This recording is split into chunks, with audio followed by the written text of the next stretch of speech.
My name is Anna. I am 25 years old and work as an architect. When I'm not at my job at the local architectural firm, I spend my time reading books, enjoying the peace I've built for myself. But my life wasn't always this peaceful. My childhood was chaotic, and it seemed like the happiness I have now was completely out of reach. The one person who changed everything for me wasn't my parents, but my Aunt Carol. Today, I want to share some memories of her, memories that still warm my heart. Growing up, my parents were strict to the point where they didn't seem to care about my feelings at all. I still remember the day in first grade when I made a simple mistake on a test. My mother scolded me, saying it was embarrassing not to get a perfect score on something so easy. She sighed in disappointment, and my father just shook his head as if I was a lost cause. Their words hurt me deeply, and from that moment I felt like I was never good enough for them. My parents were both in the medical field, my father a doctor and my mother a nurse. They always expected me to follow in their footsteps. I went to private schools and was pushed to excel academically, but no matter how hard I tried, I could never meet their standards. To make things worse, my younger sister Doris was brilliant. Even when she was just in kindergarten, she understood concepts that I struggled with. Naturally, my parents favored her, investing time and resources in her education while ignoring me. By the time I was in second grade, the difference in how my parents treated us became even more obvious. They would take Doris to museums and theaters, leaving me behind because, as they put it would be like giving pearls to a pig. I spent those weekends alone at home, listening to the laughter of other families outside, feeling worthless. Doris often looked guilty, wanting to stand up for me, but she never did. I didn't blame her. She was just a kid like me, trying to navigate our parents' expectations. One day, my parents planned an overnight trip to a distant museum, and they decided that I was not worth bringing along. Early that morning, they woke me up and took me to an old apartment in the next town. My father knocked on the door, and it opened to reveal my Aunt Carol, his much younger sister. She was disheveled, her blonde hair uncombed, and her gray sweatshirt worn. I had only met her a few times before, and my parents always warned me to stay away from her, calling her low class because she hadn't finished school. Without so much as a goodbye, my father left me there. Carol looked at me and, despite her tired appearance, gave me a warm smile. "Come on in," she said, motioning me towards the living room. I sat down, feeling uneasy, but the smell of food caught my attention. Carol brought out a tray with clam chowder and scones. "Haven't had breakfast, have you?" she asked. I shook my head, and as I took a cautious sip, the warmth of the soup spread through me, bringing a sense of comfort I hadn't felt in a long time. Over the next 2 days, Carol took care of me. She cooked meals that were simple but delicious, and she took me to the zoo, pointing out animals with enthusiasm. For the first time in my life, I felt like someone genuinely cared about me. When my parents returned, Carol gave me a hug before I left, and I found myself wishing I could stay longer. From then on, whenever my parents went on trips, they would leave me with Carol. I began to look forward to these stays. Carol always welcomed me with open arms, her apartment becoming a sanctuary away from the coldness of my parents. She once told me, "I always wanted a little sister like you," and I could tell she meant it. She treated me with a kindness that I hadn't known before, and gradually, I came to trust her completely. Despite Carol's warmth, my parents continued to speak poorly of her. They said she had barely finished middle school and worked a bottom-tier job. My father would drunkenly joke that if I didn't study hard, I would end up like her. But the more time I spent with Carol, the less I believed their words. She was kind, skilled at cooking, and genuinely happy. She wasn't the failure my parents made her out to be. The gap between how my parents treated Doris and me only grew wider as I got older. By the time I reached third grade, I was given just enough to get by. Barely enough clothes, barely enough food. Outsiders saw my parents as respectable, successful professionals, but no one knew how cruel they were behind closed doors. When I tried to study at home, they would tell me I was a nuisance and kick me out of the house until dusk. I spent my afternoons at parks or libraries, alone. But on weekends, Carol was always there. One day, as I sat eating an omelet she had made, she asked me, "Anna, would you like to live with me?" I was stunned. She stroked my hair gently, her hand cool against my head.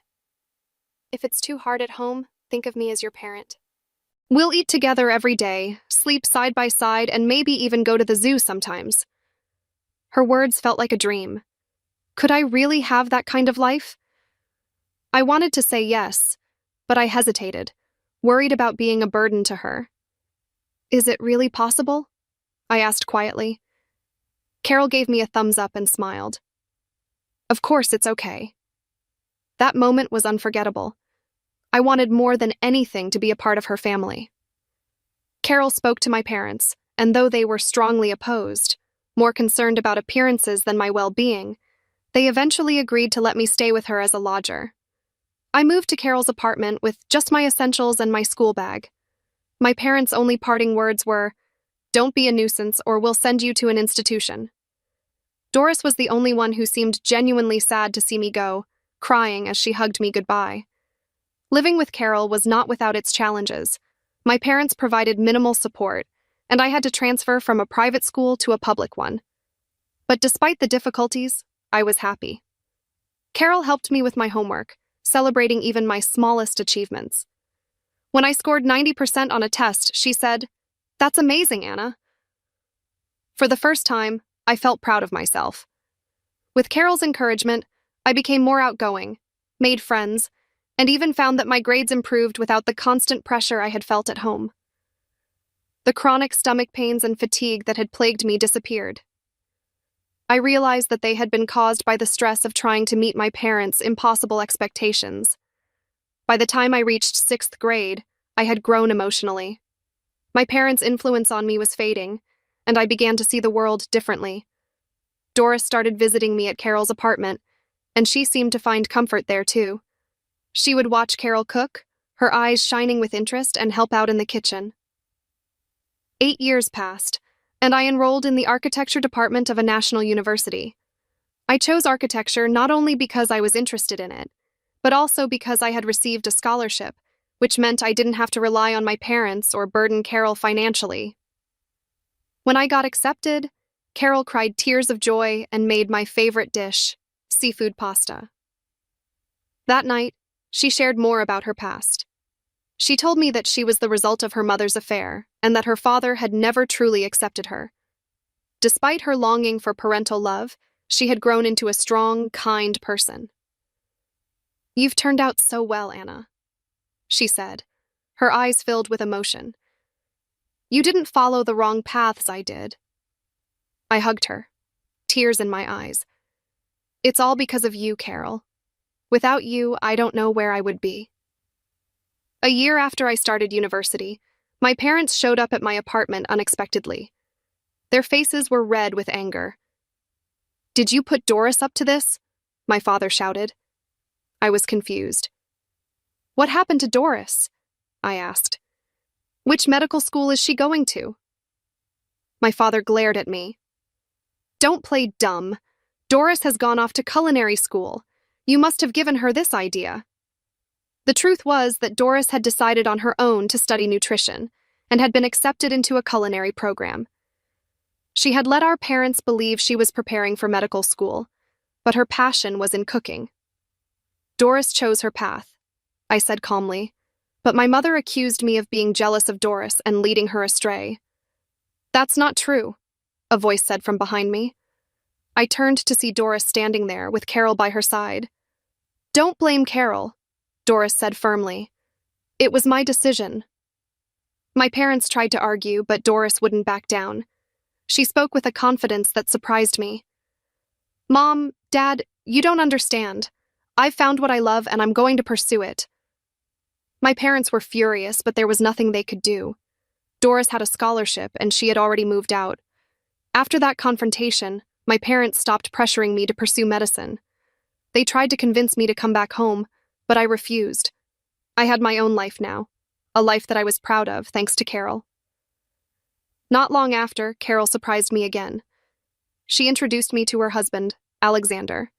They had been dating for years but waited to marry until I was settled in university. Alexander's father, Mr. Davis, ran an architectural business, and he offered me a position at his firm. I gladly accepted, and it was there that I began to truly grow as an architect. One day, my parents called me to meet them at a restaurant.